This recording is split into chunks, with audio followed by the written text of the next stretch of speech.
Hickok 45.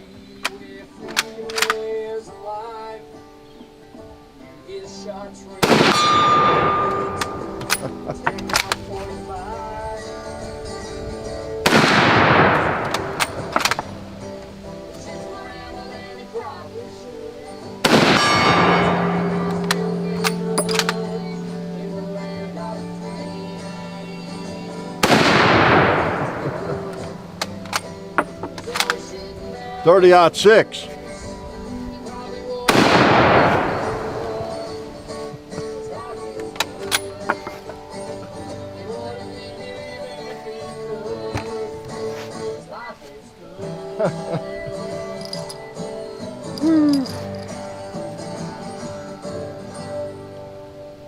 Yes, Hickok 45, your internet shooting companion, coming to you from the beautiful hills of Middle Tennessee. Tennessee, the home of Aretha Franklin, Dolly Parton, Minnie Pearl, all sorts of fine ladies, right? Successful. Oh yes, here we are, and it's beginning to get a little brisk on certain days, certain times of the day, this time of year. So here I am out here suffering for you all already.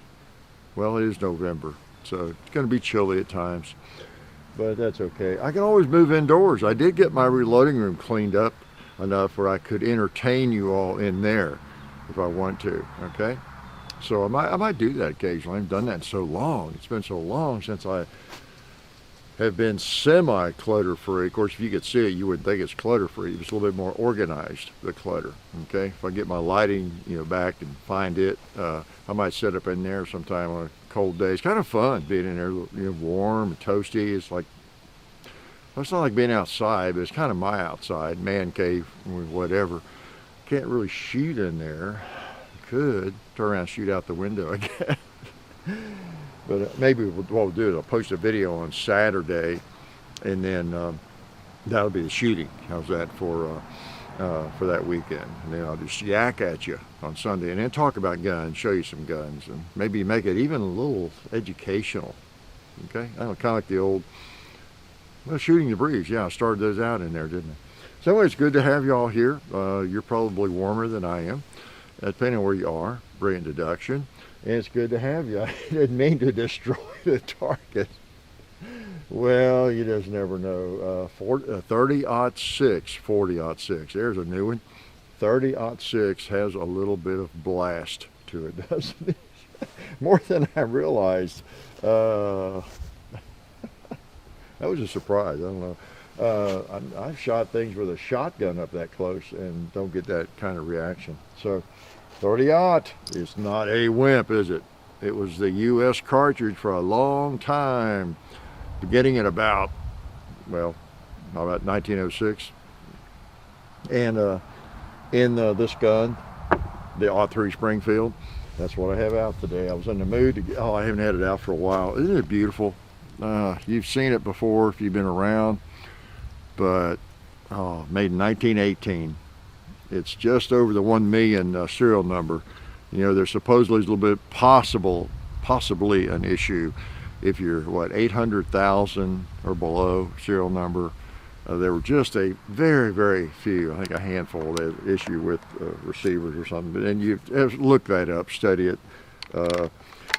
It's, to some people it's a myth, other people it's real, and the people that got killed is probably real, but I don't know. But it's very rare incident, and they fixed that issue, if it was an issue, at around 800,000. Okay, so this is 1 million, so that's pretty cool. Beautiful, except for my rubber butt pad, but again, that's for length. There's a little recoil to 30-06, but aren't many firearms where I think, I'm going to shoot that today, so I need to find a pad. Yeah, really. I don't really, let's leave those, all the paper blowing. That doesn't come to mind unless it's a really hard kicker, and then I can explain it away as, I just wanted length. I didn't really want the pad, can I? Because it's the thing. I kill two birds with one stone. I do need the added length, and I don't know any other easy way to get it without putting something on there, and that usually is in the form of a pad. You know, if you're going to go buy something and say, well, I don't want a pad, Mr. Gun Shop owner. You got anything that will give me, I can slip on the back to just give me length, but it'll still be good and hard, you know, so I can feel the recoil? Can't find those, can you? So it ends up being a pad, whether I put it on a 22 long rifle or a 12 gauge. So good thing I was 6'8". That way I can pad my rifles and shotguns without you thinking I'm a wimp, because I can just say, I just wanted the length, right? All right, so what are we doing? Well, 30-06. Oh man, when I got it out, I was even more in a mood to shoot it. I had another rifle I hadn't shot in a while out, and I'm gonna shoot that today. It'd be cool. The more I thought about it, a good old bolt action kept tugging at my mind. You know, I was in the mood to shoot a bolt gun. I really was, and I thought, yeah, that really, what about the Swedish Mauser? I think I'll go get it out maybe. And then this one came to mind. And when I got to the safe, it was in front of the Swedish Mauser. It was handier, and I saw it, and I thought, yeah, that's what I want to shoot today. And not a tough choice. Springfield, World War I for you all, and World War II. They, or what year was it?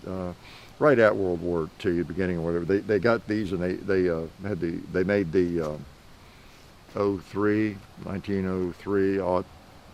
A3, yeah, A3 model. I've got one, don't even know what it's called, right? Too many guns.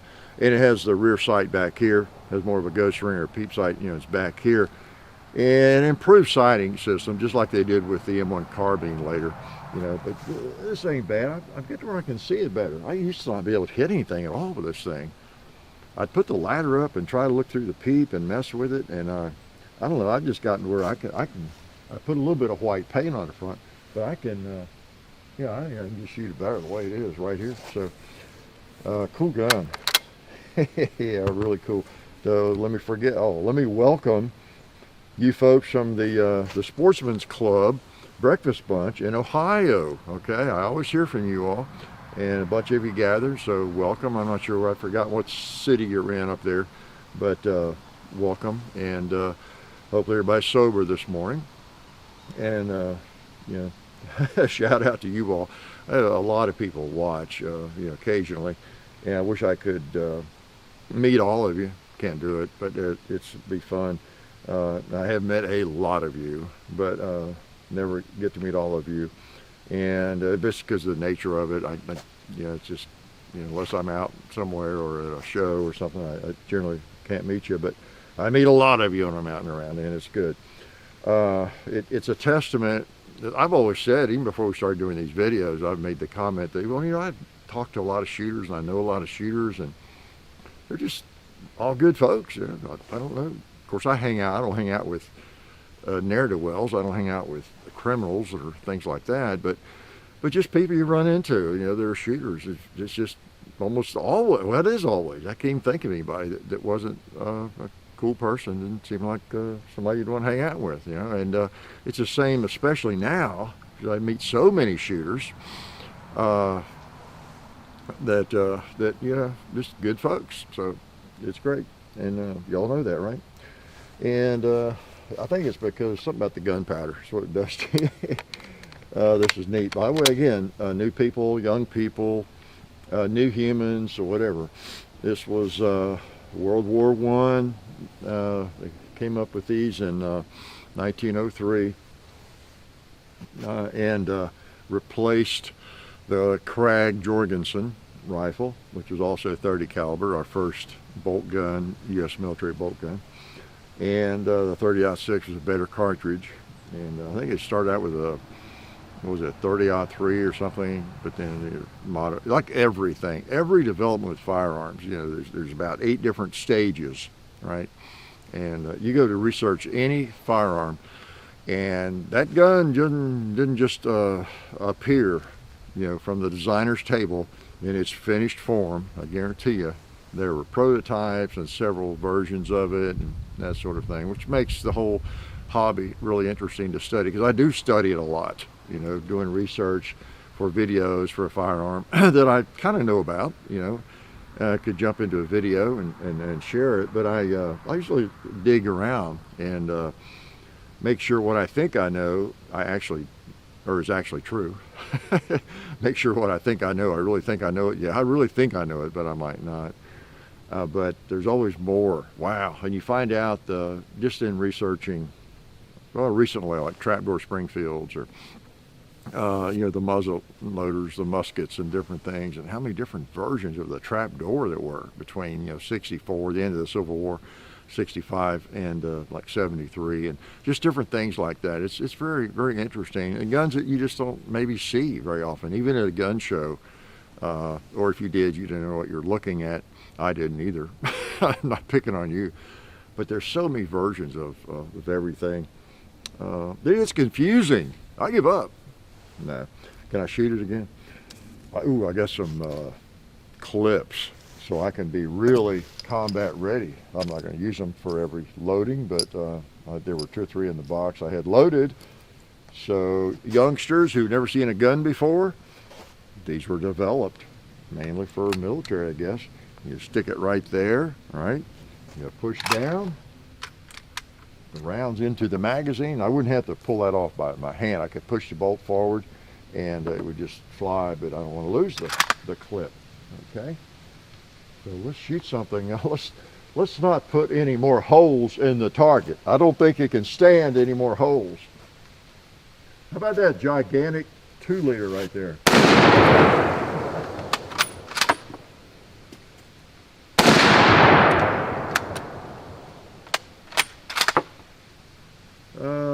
Bowling. Let's go bowling. And how about a red plate on the left?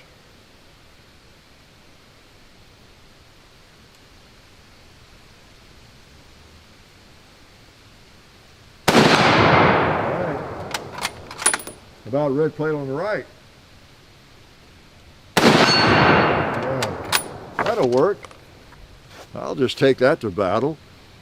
Not bad, even if we did copy the Mauser, And we were supposed to pay royalties to them. I don't know if we ever did. I've heard both stories on that. And we should. I mean, it is largely the Mauser action. Maybe that's why it's so smooth and such a good action. Yeah, man. It's got the magazine cutoff. You can put that down like that. And yeah, like that. And then notice the bolt goes forward. Don't have to push the mag down. You put one round in at a time and shoot. That kind of thing. Cuts off the mag, whatever's in the mag. Holds it down, I guess, more or less. So just a neat rifle. Historical, hysterical, and all that. It's got a pretty nice piece of wood in it. I bought that at gun show in Louisville Gun Day. Wow. I'll have to look it up. Maybe there's an anniversary coming up. It's, I don't know, not 20 years, I guess, but it's been a good while ago. Yeah. So, yep, nice rifle. And what else was I going to? Oh, John's Comedy. He's going to be at Laughs in Tucson. And that is, he's going to be hosting there. I wrote a note of it. Where is it? Hosting on December. Come on, I wrote it down. Yeah, December the 10th and the 11th. John will be hosting there at Laughs. That's a comedy club. Pretty good name for a comedy club, huh? In Tucson. Been there many times. Been in Tucson a lot of times. I like Tucson. I like that area. I love the desert. I do. I know if you live there, you get tired of it maybe, but it's really neat, really unique. Now, you don't get the beautiful fall that we get long about next week, and I don't know. It depends on how the weather is and the rain, how cold it gets, but, we have beautiful fall generally, and the leaves change colors, as you can see. In some years, it's prettier than others. Some years they change like you see them now, but then, I don't know, we get a lot of rain or different weather, they just start falling off without it turn brown or something, but they get very, very colorful some years. Maybe that will be this year. And then some trees lose their leaves sooner than others. How's that for a brilliant deduction? So they're on the actual range. It looks like some of those trees, they've lost all their leaves, partly because a lot of those are poplars, and they lose their leaves sooner than others, than the oaks, the hardwoods usually. So if you want a lesson on trees, I can do that too. Time changes today, right? So, oh boy, it's going to get dark early. Well, I'm not here on today as usual. My grandson's coming, and so I'm a couple of days ahead of time. So again, if the world ends before Sunday, let me know. All right, or that's the reason I won't say anything about it. Okay, today, because I wasn't aware of it. It happened Friday night. I wasn't aware of it. But again, I'm always here the week so far that you're watching me. Yeah, man. Elections. Yeah, interesting week for elections, right? I told you so. No, I didn't mean to say that. But I've been saying that as crazy as things have been getting, we can hope for the pendulum to swing back maybe and things become less crazy. Sometimes you have to get really crazy, to an extreme on one side before it does swing back, and maybe that's happening. I don't know. If you're of certain political persuasions, you love totalitarianism and socialism, you're probably unhappy this week. Sorry, I'm not. So anyway, what else? Yeah, a lot of comments about the Alec Baldwin shooting from last Sunday, and lots of different opinions about it, and still a lot of it's not based on fact, my opinions or yours. We don't know a lot yet. I think still we know a lot more, but don't know a lot. I was watching. I do have some a little privy to some information through somebody that kind of confirms what I was thinking, and if it turns out to be true, it will be interesting. Yeah, be something no one's really been talking about that might have happened, but we'll see. We'll see. I'm not one to share tales with anybody, or about anybody I've talked to, but I was going to say something. Oh yeah, I was watching a Western just yesterday or something. Hosanna's Raid, great Burt Lancaster movie, and I was working, and John Weir just kind of caught a piece of it before he got here, and I was just working and getting ready for some videos, and it was on, and I thought, there's all the shooting, and I mean, just, shootouts and arrows flying and bullets flying. Well, probably blanks, right? Well, I don't know. I saw some of them bounce off the rocks. I saw the dust fly up. I saw a guy grab his chest, and he seemed to be bleeding. But I thought, wow, just like I said last week, I guess, so many movies through the decades, decade after decade after decade of gunfire in movies. Some movies like that, maybe, I don't know, 500 rounds fired, various shootouts and things, if you got like military involved and that kind of thing, and battles and all that stuff. And in a way, finally, well, that didn't sound right, but yet it's 2021 before somebody gets shot and killed in one of those scenes from a real bullet. Almost. There have been, like I say, a handful of events, and they've been really freakish for the most part. Freakish things like the bullet being stuck in the barrel and Brandon Lee, some different things. A squib load had occurred or whatever. So whatever occurred, it's just so incredibly rare that Hollywood, they deserve to brag about their record. I mean, really.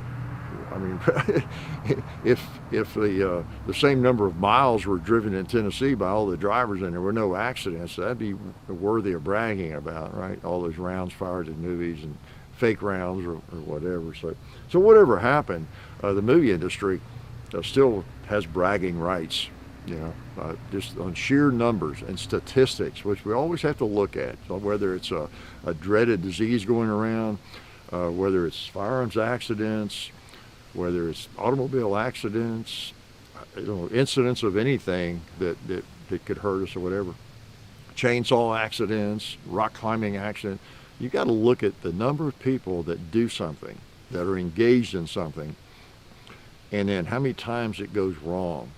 How many times do the brakes fail on cars, for example? When it does, probably today, somewhere somebody's brakes will fail. It could kill them somewhere on the planet. Okay, but you know, it just doesn't happen much. So you really do have to stay logical if possible. Now, if it's in your family, it's hard to be logical, right? To my family, I'm going to have a hard time being logical about it. But we do have to look at the statistics. We just have to, you know, or else we have the tail wagging the dog and everything tailored to trying to create that utopia, you know, that doesn't exist, right? So, can I shoot before I yak anymore? You know what I did? I didn't know if I'd shoot it. Yeah, I did. That's why I loaded Full Metal Jacket in it. I thought I ought to pull out my pocket gun and take a couple of shots while I'm out here. I was going to maybe shoot the paper, but I guess I won't. How about that?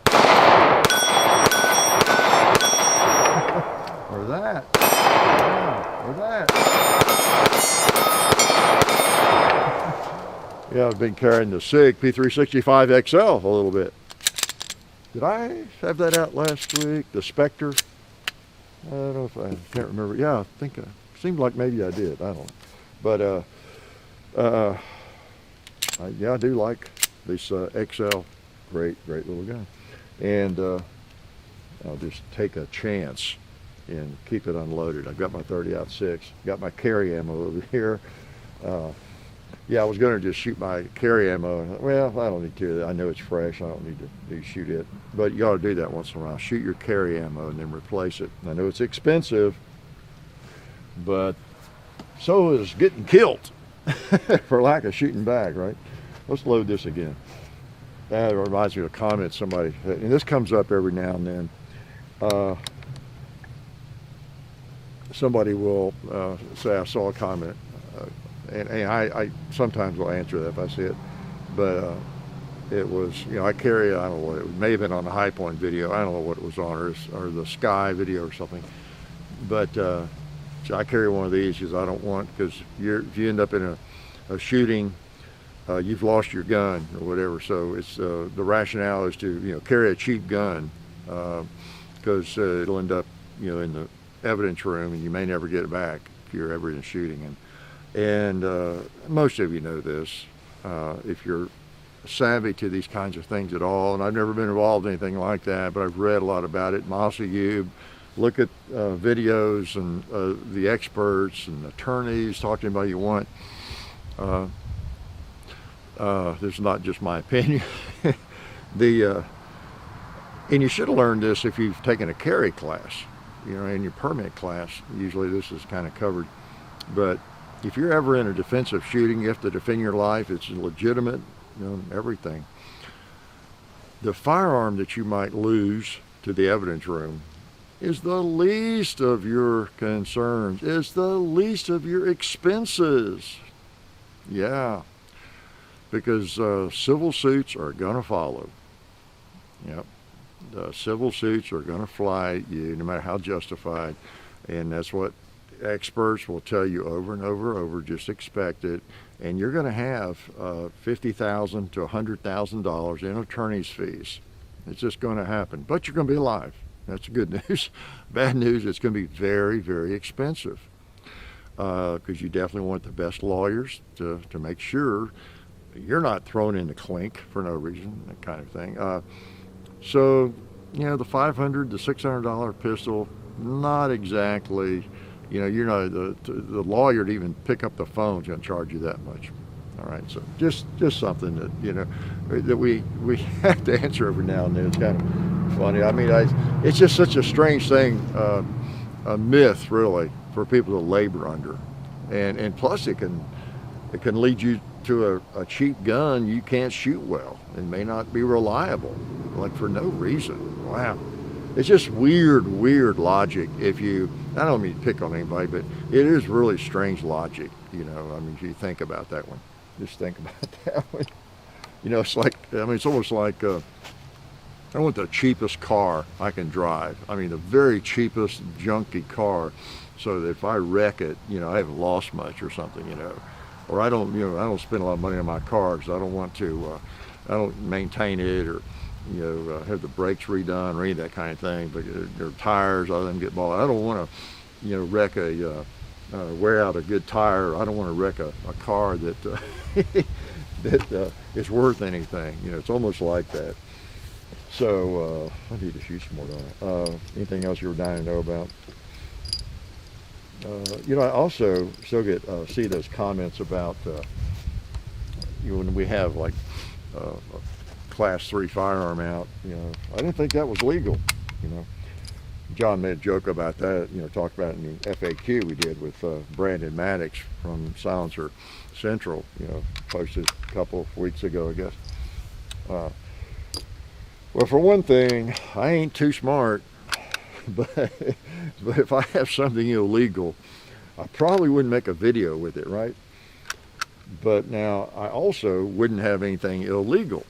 That's just me. I can't tell you what to do, but anyway, and I've said that before. I said something that actually was a little offensive in an Uzi video years ago, and I said something about, which I really shouldn't have said. I said something if you I don't know what I don't remember, something I think to the effect, if you got one of these illegally, then you deserve what you get, or something like that. And of course, people who are, some avid Second Amendment supporters like myself thought, you don't support the right to have, anyway. And so, because people differ on that. A lot of people think we shouldn't have to have paperwork, of course, and NFA and all that stuff to own a fully automatic select fire firearm. And you're probably right, okay?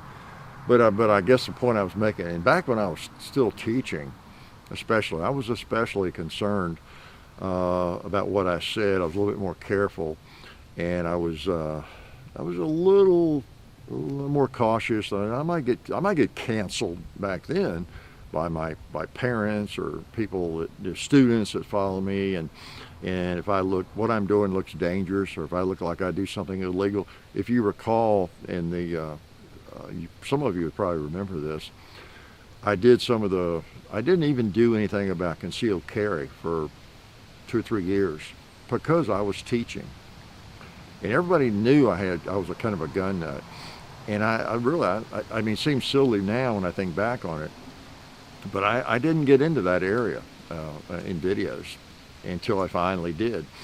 And I called those videos legal carry, or legal concealed carry, I think, or just legal carry.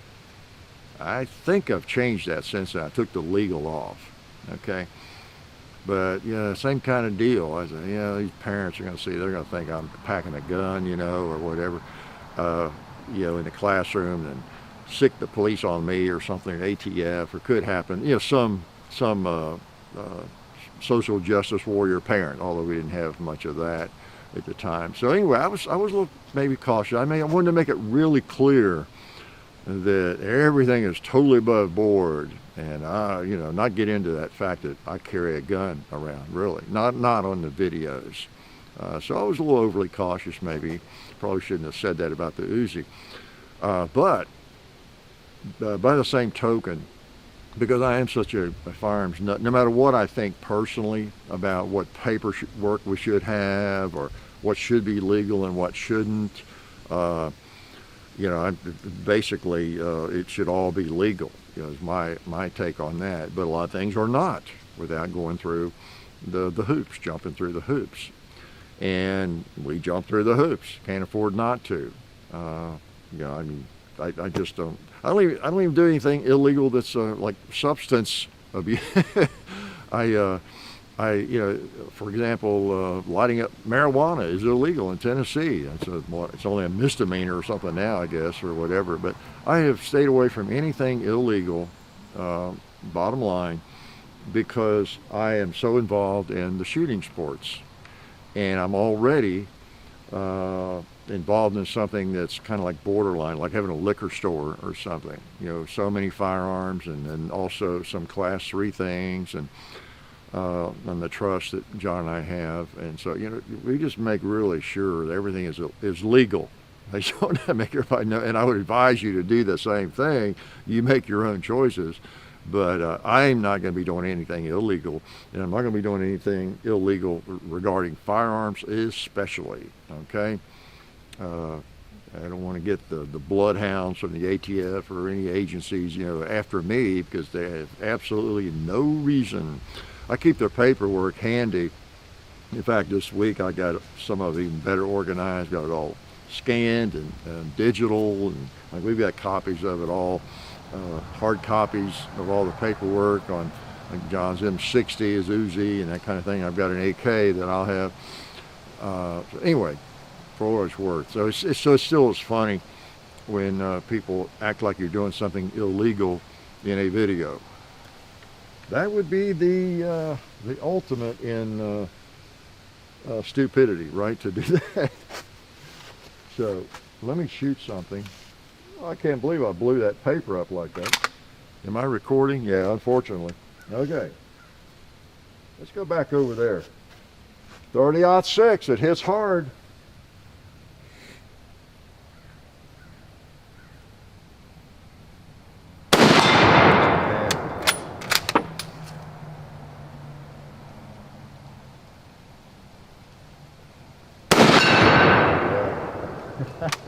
This is one of my favorite Mausers.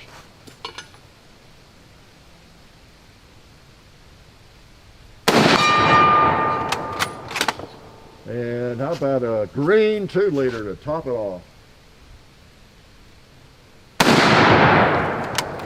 Oh, I did have 5. How about another bowling pin right here, up close. Rolled him. Yeah. I think this one's legal too. Again, if you don't have an old military surplus, bolt action rifles are one of the most enjoyable things to shoot. These really are. Made well, solid. Look at that green, that army green. I mean, is that a beautiful thing? Let me close the bolt there, get a good look at that. I don't know if that's focused right, but is that a beautiful piece of hardware? 1918. And you know what? I probably missed the, well, let's see. Could have done a 100-year celebration, couldn't we, in 2018? Didn't do it, I don't think. But that's a beautiful, beautiful rifle. Yeah, man. Even with the rubber on the end, that's nice. It's nice. Okay, it's chilly. I don't want to keep you all day. I might freeze. Oh, gosh. What else? There was something else. Yeah, I hope you saw the videos this week with the 10 millimeter. Okay, good little 10 millimeter action. The well, see, I had the Civil War rifle out last week, and then you have seen, hopefully, the 1861 versus the Enfield, P53 Enfield. So what a week. Oh, man, and with the last 2 weeks especially, I've been shooting Colt single action with black powder in it. An old one. Been shooting M60, John's M60, a fair amount, yesterday included. Yeah, in fact, I found in this jacket, I wore this jacket yesterday in some of the video stuff we were doing. And this morning I got in the car and put my hand in my pocket, and I would have had in my pocket. Yeah, if I'd been going out to eat, I'd have left that as a tip for the waitress somewhere. Maybe we left that at Whole Foods, maybe on the checkout counter. And it'd been perplexed. Pull out my cash to pay for something at Whole Foods. Oh, I'm not sure. Do you know what these are worth, ma'am? Yeah. She'd have probably run away screaming. As if she'd know what a belt-fed firearm is anyway, right? Shouldn't stereotype people like that. I apologize. But I've been shooting the M60, the muzzle loaders, the Enfield, the 1861. Gosh, what else? M1 carbine, 1911s. Just the last couple of weeks, the variety has been mind-blowing, right? But interestingly, I don't really think of it unless I stop to think about it, because it's kind of the way that it goes around here, to be shooting all these different firearms, and getting in the preparation, finding the the balls and the powder and all that. I mean, I've got it organized, but getting that stuff together. One day we were doing a couple of different videos, and one of them did involve machine guns and John's M16. The other video involved muzzle loaders, and so some of the preparation just it's like, okay, getting my black powder and my lead balls, and so we need sort of belted ammo today, and different things. And so how about schizophrenia? How about weird, man? It's amazing. But I ain't complaining, that's for sure. A lot of fun. Oh gosh, anything, young people, any advice? Yeah, don't stay young, and see if you can age and get a little older. That'll help a lot. And again, look at what's happened this week. You may not like it, a lot of people don't. Obviously, about half the country probably doesn't, but just hang in there. If you're watching a gun video, probably most of you are not upset about what happened in Virginia this week. And again, the advice would be to young people to, take heart and not despair that, things get pretty bad sometimes, maybe, if you even watch it or pay attention to it. But things will swing back, hopefully. And you're part of the solution, too. You're part of the solution. You young people, you had better, and many of you do, develop that libertarian mindset and, live and let live, and not be trying to ruin other people's lives, right? Just because you think it would be the best for other people. Yeah, I might think a lot of things are better for you, the way you should live, the kind of car you should drive, where you should live, whether you should own a gun or not, what kind of firearm you should own, and everything else about you, about your medical care and everything. But that's irrelevant. That should be irrelevant, what I think about the way you should live, right?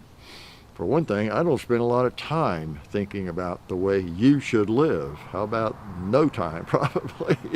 But a lot of people, it's kind of their preoccupation, right? Deciding how they think we should live, the rest of the people should live. So anyway, young people, don't fall into that, please. You're probably not watching this video if you're of that mindset, but don't let your peers, and if you're off to college or wherever you are, your professors who haven't had a real job in their lives probably, don't let them, lead you down that way of thinking. Please. Oh man, all kinds of stupid stuff I could talk about. I'll tell you what, it dawned on me this past week or so about the way things, have been getting. It's many of you in school, if you're a little bit younger, you've probably read The Giver. I've mentioned this before. It's the novel, The Giver, Lois Lowry, right? And you think of it as a middle school or high school book. But I tell you what, our students used to read it, and I thought it was the greatest lesson about what's happening today, about the way society is moving. I recommend adults, all of you, young people, if it wasn't assigned to you, find a copy of that and read it. It's an interesting book, it really is. And you'll just say, yeah, wow, yeah, this is it. This is where we are almost. So anyway, that just occurred to me. Wanted to pass it along. And now I'm going to shoot again. Can I do that? Whew. What a beautiful rifle. Springfield. They made some good guns. Yeah. They, when did they go out of business? The Springfield Armory. Was it 1980s, I think. Right? 80s? I don't know. But they went out of business. I'd like to go up there. I think it's a museum now, and you can tour it, if I'm not mistaken. And that would be cool. I'll do that sometime. In fact, somebody up there invited me a few years back to come and tour it, do a video and whatever if we wanted. I kind of lost track of all that. A lot of history there. All right. Why'd I do that? Okay. What do we want to shoot? I think we have some bowling to do. Gotta not hit that red or that plate. I didn't hit either one. Move over it a little bit.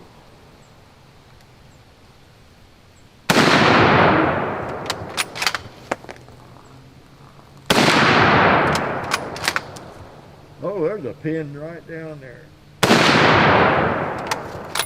Oh, I was going to hit the gong. Let's put one on the gong.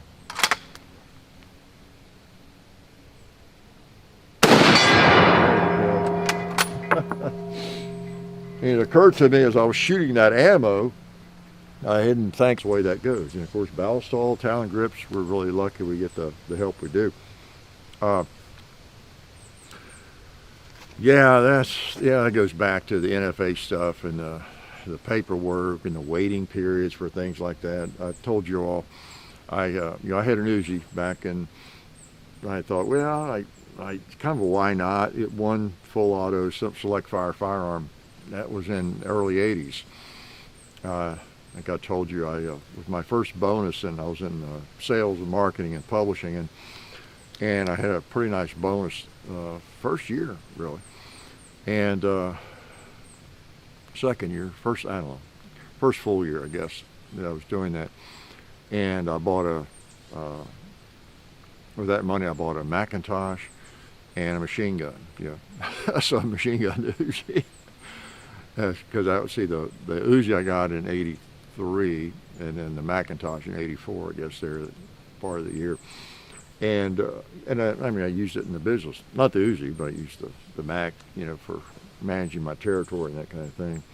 But and I had that for 10 years. I got to where I really wasn't shooting. It's kind of like the motorcycle, the Harley. I got to where I wasn't getting. I kept it in the bank. I have a lockbox at the bank, a big one, and I would get it out just rarely, and so I don't know, I got a really good offer on it, quadrupled my money, and I was in the market for something else, another firearm, believe it or not, and so I sold it, and over the years I thought that was I don't know, early '90s, '94, something like that. I guess. I thought, well, I don't know if I ever get another one or not. If I do, I'm not sure what would attract me. I said, maybe an AK, maybe an AK. And of course, you've heard that story. And so that's what I did. It's been over a year. It's been a year. But it had to go through two people or something. It was a private owner into the guy that dealt in them, and then to me in Nashville, or not to me, but to Royal Range in Nashville. And is where it is because of the trust and everything set up there. But so it's there. It's at Royal Range. And it's been since the tax stamp was cashed by the ATF. It was cashed to I think February the 1st, and it just takes time. I could get an email or a call, I guess, almost any time, or it could be January or February of 2022. I don't know. So it just takes time. It's crazy.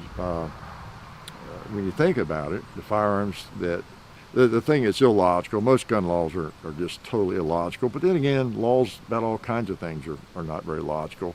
They get passed or proposed based on somebody, the squeaky wheel, getting the grease. You get a group that gets fired up about something and convinces their representatives, and that's kind of the way it works, to look at something, address it, and get a bill proposed, that sort of thing. And so there is no, the consistency is what's lacking, I guess, and the common sense in most areas, and especially in firearms. Just like I talked about with short-barreled rifles, like it'd be a serious felony for me to cut that barrel off right there. And how much more dangerous is this rifle going to be if I cut the barrel off right there? Duh. Or if I cut it off wherever I want, what? Is that more dangerous? I cut this off the stock and that, make a pistol out of it. It's like, so what?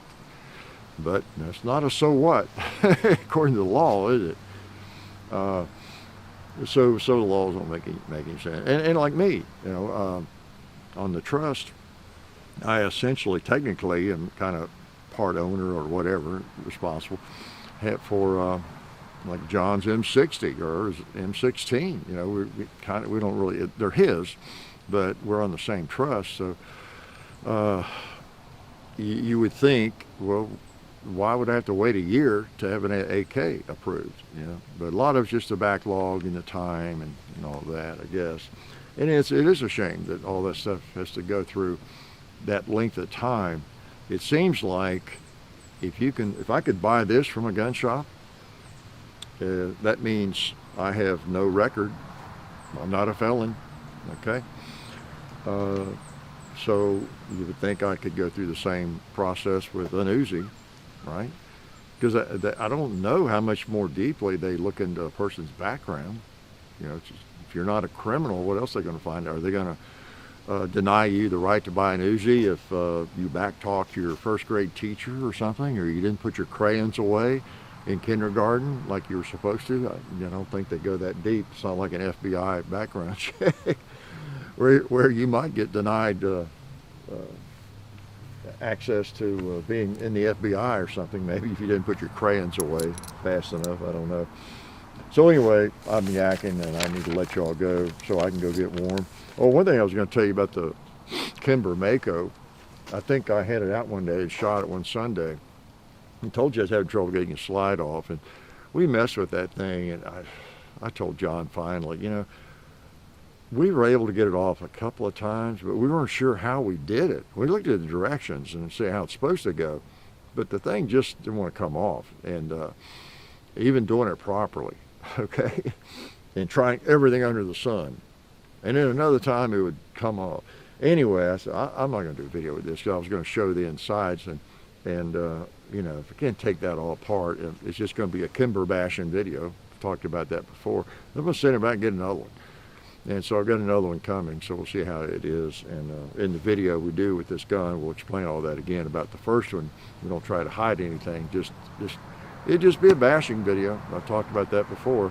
And, you know, it may be the only R7 Mako that has that problem on the planet. And, you know, so we're not going to post a video bashing, you know, that gun. You know, I'm not that fond of it anyway. That was part of the thing too. I don't, you know, I don't think it's anything I would buy, even though it's got a great trigger. It's got a heavenly trigger. You know, I think it's a good shooter. Just, I'm not sure I like the design of it. And but I don't know. I'm gonna get this one in and get it working and shoot it some more, and I'll know more about it. Have maybe a more valid opinion of it, but I don't think I'm crazy about it, at least as compared with other guns like that in that class, because it's bigger, it's heavier to begin with, and a little different design. It seems a little bit like it's maybe over-engineered. They overthunk it, maybe. I don't know, just to be different. But I don't know. I need to mess with it some more and shoot it, and I don't want to bash it here either unnecessarily. But I just want to get one that works, and kind of like we did with the Ruger American talked about, you know, and the first one just wouldn't work, you know, 308, couldn't get the bolt or shell out of the chamber, had to beat on it with a 2x4 to get the bolt back, you know, kind of thing. So we just didn't do a video with it, but when we got one that worked, we explained all that to you in the video about the first one. That's the way we operate. So I'm going to let you go probably after I take just a couple more shots and see if I had any notes on anything that you're dying to know about. I think I got all that covered. I wanted to mention about John, and yeah, I've yacked a lot, haven't I? Okay, so like I say, I'm gonna shoot 5 more. Is that enough? Whew. I wish fall like this would last year-round, but it would be, whoops, I'll get that, maybe 68 degrees, 70, something like that. It would be beautiful, wouldn't it? Because it's barely 50 right now. All right, I'll show you what I meant. I can push that forward, yeah, and that clip just falls out. I just didn't want it down there necessarily.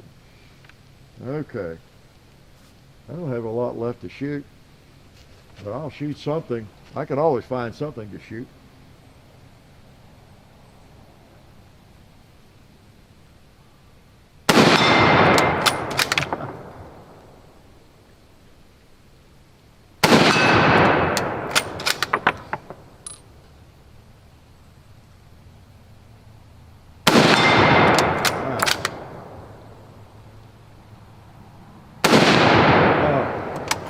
I started to say, have I missed today yet with this thing?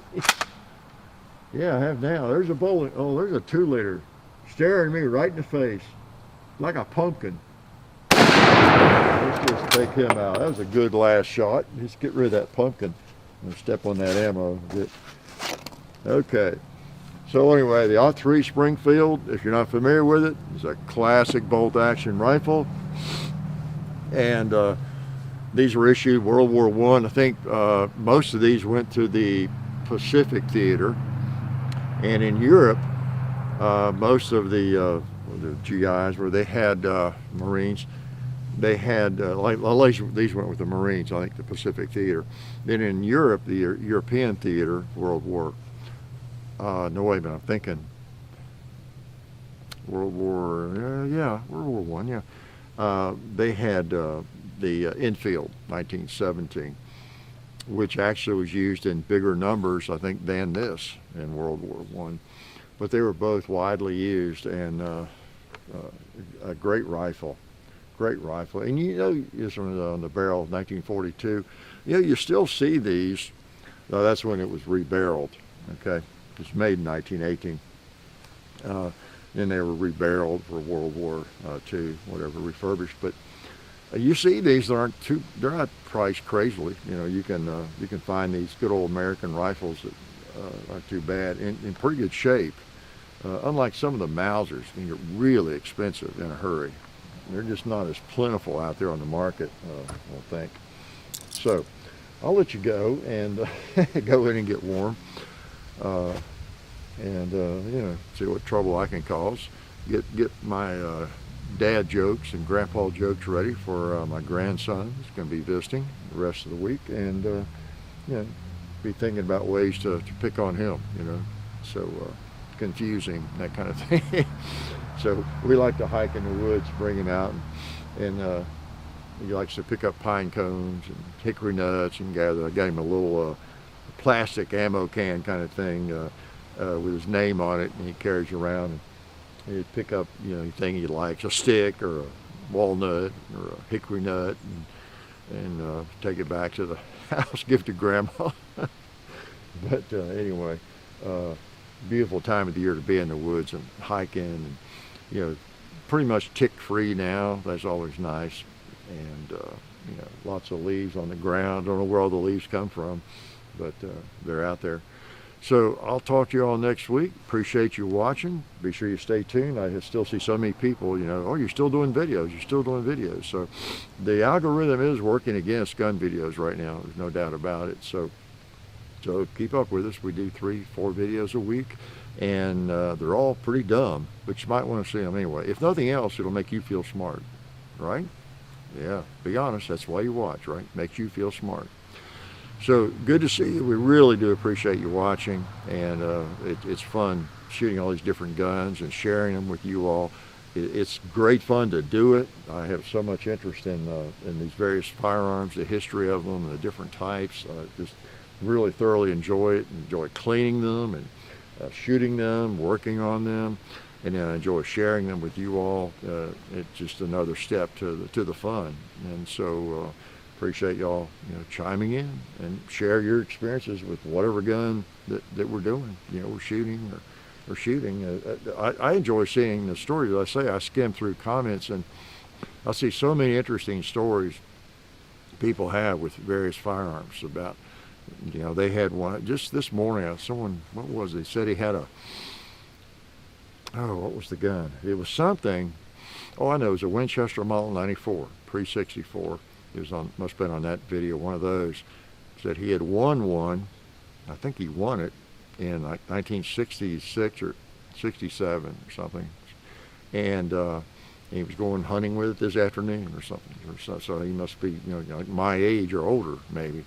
But, you know, just the history we have with firearms like this, and many of you have more than I do. I have some with a couple, as you know, my Model 29 and things I've had a long time. And it's just so neat to have those firearms and enjoy them for all those years, these tools, and then pass them down to, you know, sons, daughters, grandsons, granddaughters, whoever, or take them to police buybacks and get $20 for them. So yeah, it's interesting to see just everybody's experiences, with firearms, because it mirrors mine in so many ways, or I can relate to it.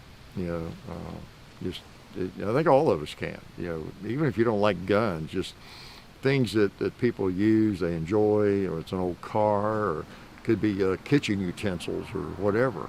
I got my mother's skillet, iron skillet that she grew up with, and when she left home, her my granddad gave to her, and also an oil lamp, coal oil lamp, he let her take, and so she grew up doing her homework.